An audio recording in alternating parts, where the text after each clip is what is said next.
قومی اسمبلی میں election act ترمیمی بل کثرت رائے سے منظور، اپوزیشن کا شدید احتجاج۔ قومی اسمبلی کا اجلاس اسپیکر ایاز صادق کی سربراہی میں ہوا، جس میں چیئرمین قائمہ کمیٹی برائے پارلیمانی امور نے انتخابات ایکٹ ترمیم بل پر کمیٹی کی رپورٹ پیش کر دی۔ اس دوران الیکشن ایکٹ ترمیمی بل منظوری کے لیے قومی اسمبلی میں پیش کیا گیا، جبکہ الیکشن ایکٹ ترمیمی بل زیر غور لانے کی تحریک بھی پیش کی گئی، جسے ایوان نے منظور کر لیا۔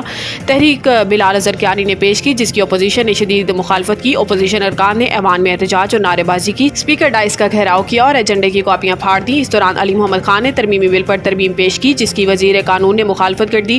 علی محمد خان نے کہا کہ سپریم کورٹ نے کہا ہے کہ پی ٹی آئی سیاسی جماعت تھی، ہے اور رہے گی۔ الیکشن کمیشن سے پوچھا کہ کیا 39 ارکان کے لیے ہی پی ٹی آئی حلال اور 41 کے لیے حرام ہے؟ ہم اس ترمیمی بل کو مسترد کرتے ہیں۔ قانون سازی ضرور کریں، لیکن یہ ملک کے مفاد میں ہونی چاہیے۔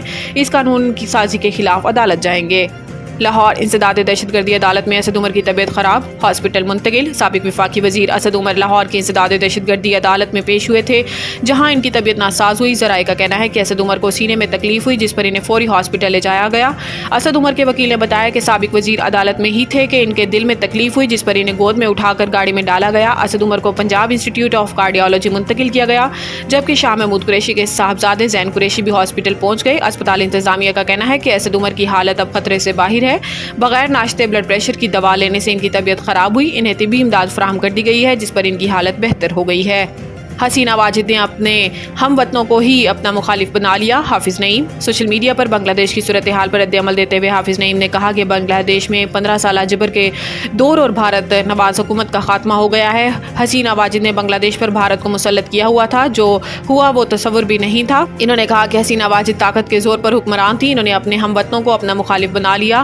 حسینہ واجد نے بھارت کی مدد سے عوام کو اور ان کی آواز دبا کر حکومت کی۔ ان کی فاشسٹ حکومت کا خاتمہ بنگلہ دیشی عوام کی قربانیوں اور جدوجہد کا نتیجہ ہے۔ امیر جماعت اسلامی کا کہنا تھا کہ دعا ہے کہ بنگلہ دیش کی عوام کی جدوجہد ملک میں استحکام کا سبب بنے، بنگلہ دیش میں خوشحالی اور حقیقی جمہوریت کی واپسی کے لیے بھی دعا گو ہیں۔ یاد رہے کہ بنگلہ دیش میں ایک ماہ سے جاری پرتشدد مظاہروں اور ان میں سینکڑوں ہلاکتوں کے بعد بنگلہ دیشی وزیر اعظم شیخ حسینہ واجد استعفیٰ دے کر ملک سے فرار ہو گئی ہیں۔ پاکستان میں آبادی بڑھنے کا بم پھٹ چکا، اسے کنٹرول کرنا ہوگا۔ اسلام آباد میں تقریب سے خطاب کرتے ہوئے وزیر خزانہ نے کہا کہ اکتوبر میں سالانہ میٹنگ کے دوران آئی ایم ایف اور ورلڈ بینک میں کلائمیٹ فائنانسنگ پر بات ہوگی۔ آئی ایم ایف پروگرام کی منظوری کے بعد ایگزیکٹو بورڈ سے کلائمیٹ فائنانسنگ پر بھی بات کی جائے گی۔ رواں ماہ کے اختتام تک I M F executive board سے سٹاف لیول معاہدے کی منظوری ہو جائے گی۔ محمد اورنگزیب نے کہا کہ پاکستان موسمیاتی تبدیلی سے متاثرہ ممالک کی فہرست میں شامل ہے۔ پاکستان کو موسمیاتی تبدیلیوں کے اثرات سے بچنے کے ساتھ آبادی کو کنٹرول کرنا ہوگا، کیونکہ پاکستان میں آبادی بہت زیادہ بڑھ چکی ہے۔ ملک میں آبادی بڑھنے کا بم پھٹ چکا ہے۔ انہوں نے مزید کہا کہ ملک کی معیشت کو بہتر بنانے کے لیے نجی شعبے کو اپنا کردار ادا کرنا ہوگا۔